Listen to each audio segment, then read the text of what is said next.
Dapat i-abolish na lang yung ICI na yan. Mga inutil. Wala daw silang makita. Nasa mukha nyo na. Kakagatin na kayo. Wala pa rin kayo makita. Kasi yung utos sa inyo ni BBM, si Saldi ko lang. Kasuhan nyo. Hindi nyo pwedeng kasuhan ng pinsan niya si Martin Luther King. Also known as Kim Bonjing. You think we're stupid? What kind of investigation are you doing there?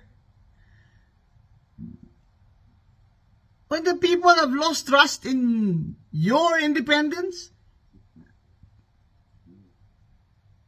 You're useless. That's why all this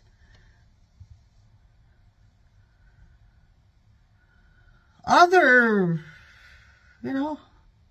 independent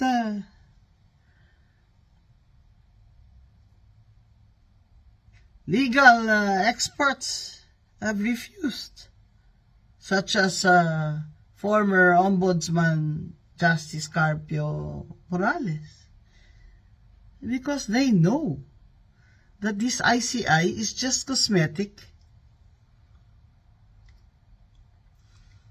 Come on, BBM. Why did you all of a sudden wake up from your comfortable slumber after 3 years to make public these ghost projects? Why? Because of the U.S. State Department's report. And I'm sure other creditors will be making comments soon. Utang ka ng utang, BBM. Utang na loob. Tapos kinukurakot lang ninyo ng pinsan mo. Huwag ka maghugas ng kamay na hindi ka kasali dito, BBM. Dahil ikaw ang nagpirma. Budget mo yun. Ang 2025 budget na puno ng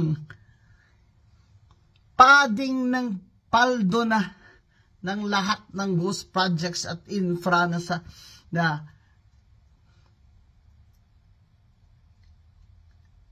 kahayupan nyo, mga congressman at congresswoman na mga ganid kayo. Ginamit nyo ang General Appropriations Act ng 2025 dahil election, magi-election.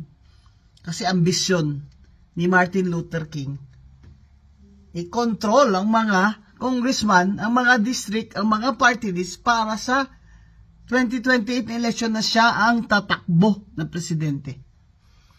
Kaya wag mo na kaming lokohin, BBM. I-abolish mo na yung ICI mo. Gumawa ka ng komisyon na mapapaniwala ng paniwalaan ng tao. Yung mga nilagay mo dyan, wala yan. Tuta mo lahat yan.